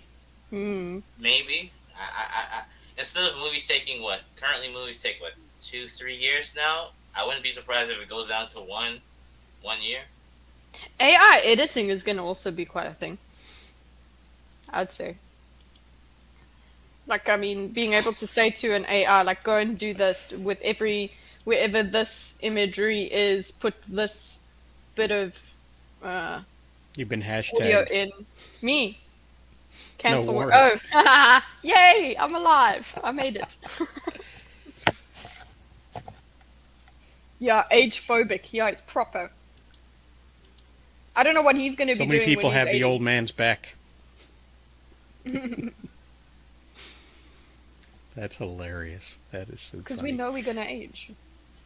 You know, if as long as one person is in control of the narrative for the entirety of the Marvel television series, and that's what it is, it's a television series, each movie leading into the other, you will not have that expanding view of multiple comic book movies challenging each other for the same dollar, fighting to win the hearts of the young and old, because they all need to work together in a synergistic manner, which means everybody's got to take a turn. You know, the Avengers had the conch for a while, and now we got to make room for the X-Men, but we got to make room also for the new Avengers that will be all female. Yay! The new young kick-ass Avengers. girls. Yeah. All female Avengers. All the women are going to go and watch that movie, I can tell you. Oh, you know it. That's all the women, yeah. We just want to see women in movies. That's what we're waiting for. Yes, yes. The Not Avengers. Not Taylor Sheridan. None of that. Mm-mm. No, don't show us cowboys. Please. So, Cowboys. when I was younger, I could hold on to a point. So I'll Sorry, just move on. I interrupted you. No, you know what? No, you were saying that you need to have the same basically one mind moving the narrative of the cinematic universe, basically, so that everybody is interested in every single story that comes up, not just one group of characters. So they need to, like, your main point was everybody needs a turn. What Kitty said. Yes, sure. Great. I agree. Well, But are they guys, going to do that? it's that time again. Do we get game show music? Come on. Yeah, let me. Yeah, let's get that. Yeah. It's that time again, and it's the return of the lightning round. We will start with Warren, go to Chillmonger, Dart, and then go to Kitty, and then myself afterwards. And we'll try to run through as many as possible. And regardless of what the image says, you can only choose one. Okay? You can only choose one. So here we go. Ooh. Oh. Oh man, this is tough. I'm skimming through. shit. Snickers. Easy choice. I'm gonna take a Kit Kat. I think I'm Snickers. Yeah, Snickers. I love I will eat a Snickers. But my all-time favorite has always been a Mars bar. Oh, that's a good one. I knew that was coming. Bri Yeah, likes Snickers a is Snickers. my favorite chocolate. Is my favorite chocolate. I can't say no. I like a lot of those things there. Toblerone's awesome. But yeah, Snickers is always the one. Toblerone. We got a Toblerone. We got a Twix. Yeah, let me change Twix. Twix it is. No, you can't. It's done. Kit Kat. It's Kit Kat. I'll get both. See, both you can share. That's the kind of person I am. I'm the type who wants to share. Oh, I don't know anything about a Lion bar. Wait. Yeah, lion. Ooh, have you guys had Bueno? Oh, we went through a phase where we just ate Bueno the whole. Oh, jeez, with coffee. Good. No, that's got like caramel in the middle, doesn't it? Yeah, it's like but not like toffee. It's not caramel. It's creamier than that. You know what I'm Nougat? saying? Yes, no. It's not caramel like a. Trying to think of it. Like a Mars bar. It's Kind not of like waxy. It's kind of waxy and fluid, without having to be heated up. That. Yeah. But it's not. It's not. Oh wait, that was not. That was the picture that I was looking at. I was looking for that. Yeah. That was the picture that I was like, it looks like a good a good torch. All right. Anyway. What are you getting from the ice cream truck? Diabetes. Ooh. Yeah. Ooh, oh man. Accurate. I don't know. I've never been a fan of ice cream trucks, but I guess the ice cream sandwich, that's safe. Yeah, ice cream sandwich for me. Ice cream trucks would only give you soft serve in South Africa, but King Cone for me. Sorry, I took it before chill. Down there, number 28, the red, white, blue. So it's just more practical. When you're a kid, you can have that. You're not going to worry about sticky fingers and stuff because you'll lick it before it ever gets to you. Then the popsicle stick. So 28s. Oh yeah, the bomb pop. That's but that's mine, what that's called. Mine, you can eat that cone. Mm. I enjoy a 17, the Neapolitan sandwich. That because it's got the 3 different flavors, and you know, with the ADHD, you're easily pleased as you go through that. Same breed. Andrew's excited about the WWE cookie sandwich with the WWE Suki stars. Suki. The Superstar ice cream bar. Ooh, someone likes a Trista, and whatever Lucky Sticks are. Oh my goodness, the British are coming out. Good humor and the Cornettos. Yes. Cornettos. I've only seen those on film. Oh look, the froggy. Really? Loves the little froggy. You know, those eyes are little pieces of gum. That's why it's in the middle. Yeah. So you can start chewing on the gum as you go along there. Oh. Easy peasy. Oh, this is... Much better games than Nintendo 64 for me. I'm going there. Oh, this is rough. Man. I'm gonna go with PlayStation, honestly. Yeah. I had a lot of memories on PlayStation. That's 3 for me. Hang on, I gotta find out what 18 is. 18 is just the chocolate ice cream sandwich. That's good. I'll take that in my fridge. But I'm freezer, but no, not at the ice cream truck. There's a difference. Different feelings required. Mine would be PlayStation as well with my because of my memories. I had a Game Boy as well, but PlayStation way more. And Game Boy is nice, but you can't do 2-player. Well, you could, but you're not gonna do 2 players Oh yeah, with the Game you're Boy. gonna need that thing, and yeah. The link cable. Who cares? I want to play Nintendo 64 or PlayStation with people, and there's a lot of games that they've got for 2 players, and it's really between those two. Like, why would I go back to Sega Genesis? Why would I go back to Super Nintendo? The most. Oh, there's also Xbox. I've never played Xbox with people. Nah, eh? Okay, then yeah, it really is between PlayStation. Look at our chat right now. Yeah, PlayStation. I think everyone. I don't know when was everybody born. I'm 91, and PlayStation was the. Like my older friends, they were playing Nintendo, and all the Segas and all of that stuff. But PlayStation was my generation. Tony says, "Check out my shoebox." You're just 5 years away from us, Kitty. You're not I'm not that old. Yeah. Well, back in my day, a shoebox was filled with photographs, and you didn't always share those photographs. I think I know what you're talking about. I think I get it. I think I still have the original Game Boy in the attic. I had a black and white, for like a non-color Game Boy. Yeah. The only one I haven't. I'm sorry. Go ahead. No, that's it. The only one I have not owned in my lifetime is number 1. So I'm going to have to go with that.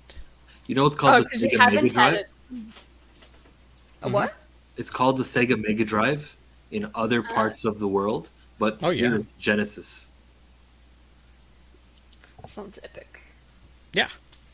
It's really interesting that both companies, the Sega company and the Nintendo company, had divisions in America that were working counter to their divisions in Japan, and so they were actually at odds with each other when it came to promoting the different games and the different systems, and they ran into a whole lot of trouble with each other, which is probably a topic for a different day. So there's that. Being old enough to remember these things. Oh, sheesh. Okay. Oh, well, come on, man. I have a limited this experience one's here, so hard. This one's actually hard. Because I have two. there's quite a lot that I haven't had ever. So Absolutely not. No. Alright, if I have to go, it's gonna be Popeyes because I get it with gravy and I dip the fries in the gravy. Oh my goodness. Kitty, you gonna clip that too? You are no, too close to I the can't see Canadian his border. face. He covered his face with the picture. Damn it! Sorry, I was But away. we got the audio there. I'm like, ah. You said Popeyes, and I think I will as well. Popeyes. Yeah, he said Popeyes because he likes to dip it in the gravy. That's not why. I just like the way that it is. Like when it's hot, and even when it gets colder, it has more longevity than the other company. Yeah, but he's talking about pretend poutine. Oh yeah. But their gravy isn't the same as like regular brown gravy, right? They've got a weird one with. That's why it's pretend. It's like eating a bowl of cereal and calling that breakfast. Yeah, it's not. I mean, considering I haven't eaten all of these things, out of all of them, it's Burger King fries. What? Yeah, I've had McDonald's and Burger King and Wendy's. I think that's all I've had here. No, I haven't had Five Guys, although I should be able to. I can get back to you on Five Guys if you want me to have that, but the rest I haven't had any. We don't have these things. We actually only got Burger King like, I don't know, within this decade in South Africa. Oh, and then if Actually, wait. If I had to go a second, it'd probably be Shake Shack fries because there's like a crispness to it, and then Five Guys third. Okay, what I can do is I can go and have Five Guys fries and Shake Shack. And then see which one. See if I agree with you on that. You'll like Shake Shack, especially when you get the cheese on the side or on top of it. This is true, William. This is Oh wait, true. there's Taco Bell here too. Oh god, there's so much junk that I need to eat. Meantime, I'm trying to be healthy. But you're trying to have an educated opinion on this topic, and so Yeah, you gotta exactly. do. Yeah. Well, speaking to the educated opinion, we all know that McDonald's has the saltiest fries and are consistently salted at every single location around the world, which you can't say with every other fry. However, I can't get past the shape of a waffle fry from Chick-fil-A. Okay. Shape. I'll try the waffle fry if I ever go there again. There's just not that many, so it's hard for me to go to. I went for when they first opened, and it was like an event. But the waffle fry gets a lot of publicity, and I might need to have that. Second place after my Popeyes pick, though, A&W has some good fries. Ooh. Interesting. Let me see. Chick-fil-A. Do I have it here? Yeah, it seems like we have Chick-fil-A here. It's Gosh. awesome. Anytime we do these, you wind up with restaurant recommendations. Yeah, and today I was like, oh shit, I haven't had chili. Yes, we spoke about chili last week. Still haven't had chili. Oh man. Okay. Wait, how far away is this? Jeez. This is a hard one. Oh yeah, that's very far away from me. Mm. I don't think that happening. I'm gonna go with tacos because I know that I can still stay healthy and I can make all types of tacos. So I'll go with Taco Tuesday. Yep, it's tacos for me, B. Good pick. I look at this. It's there's so many good choices, but the burgers and the pizza are 1A and 1B. I can't pick. Kitty, go. Ooh. No, man. Okay, well, considering what I eat every week, I have to say the spaghetti, because I eat spaghetti every week. So that's it. But I do also the taco looks good, man. Okay, let me ask a side It can question. be healthy. Is the best pasta, is it spaghetti and meatballs or is it lasagna? Where do you go? Best pasta? Yeah. That's like asking me like which one of my children do I love the most. I Yeah. don't. What is my? No, I don't even. Oh God. The best pasta is penne Uh-huh. with arrabbiata. So chili pasta. All right. That's it. Mm. When I think Don't of need no pizza, meat, nothing. when you look at the diversity in types of pizzas you can get, you change the toppings on a pizza, it changes the whole thing. You change the Yeah. toppings on a burger, I mean, it's the same It's still feeling. good. It's Same feeling. was somebody talking? No, I just agree. I had a car. I had a made car noises. drive by. Hang on. Oh, so like you have a sesame seed bun or brioche bun. You can change the meat, the protein inside. You can change all the vegetables and all the dressings. But it's just it's way bigger than smaller than a pepperoni pizza versus a Mediterranean versus a thin crust versus stuffed crust. The variety you can get in a pizza is more than all these others. Tacos. But I'm gonna go with pizza. I agree with everybody's arguments here. Can't we just have it all? What am I okay with? I'm okay with letting wings go. I'm okay with those, or whatever those are. They are buffalo wings, right? Yeah, buffalo Yeah. wings. Yeah, they can go. Bye. I don't mind. They come with celery. That's nice. Yeah, because you can feel better about yourself. Like, Yeah. oh, I'm eating all of these calories, but here's some empty stuff. Yeah. Mm. Oh, Michael agrees with me. He says different toppings, different crust type, different sauce types. Pizza is where it's at. Yeah, but tacos. I actually think you can have healthy tacos, man. It's pretty good. Mm.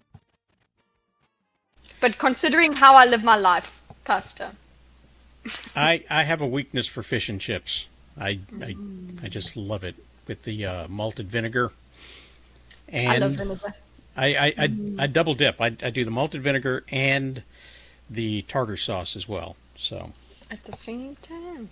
at the same time, yes, I like a little complex flavoring. I can drink vinegar. I love vinegar. Wow, that must be a kitty thing. Of course, I'm going to say pasta, Mikhail. I need to go to bed, man. Wait. What is she saying? Is she saying pasta? Oh, pasta. Yeah, sorry. It's supposed Pasta yeah, or pasta?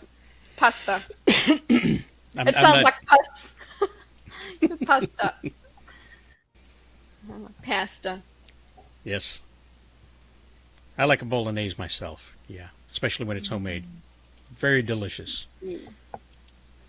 Guys, it's been fun. It's been interesting, and there's been a lot of A lot of awesome passion. stuff. A lot of passion. A lot of passion. A lot of Hey, guys, cooking. the There was no some cooking blood done. was. Yeah, there was. No blood was spilled. Is that Yeah, what no you're going to blood say? was spilled. Yeah, I was like, that's lame, but okay. And we survived. And now we got Okay. the spelling of it. It's Puzda. Puzda. Puzda. That's how you say it, everybody. Puzda. Puzda. You've got to have yourself a plate next time, next Sunday, so Yeah. we can all see you eating Puzda. Actually, that's what I was thinking, that our new routine would be Puzda on Sunday. So I'll have it next week. Some Puzda. So tune Sure you in know next that. week for Kitty and possibly purple hair and a page boy haircut, eating Puzda and a Mars bar. But until then, guys, may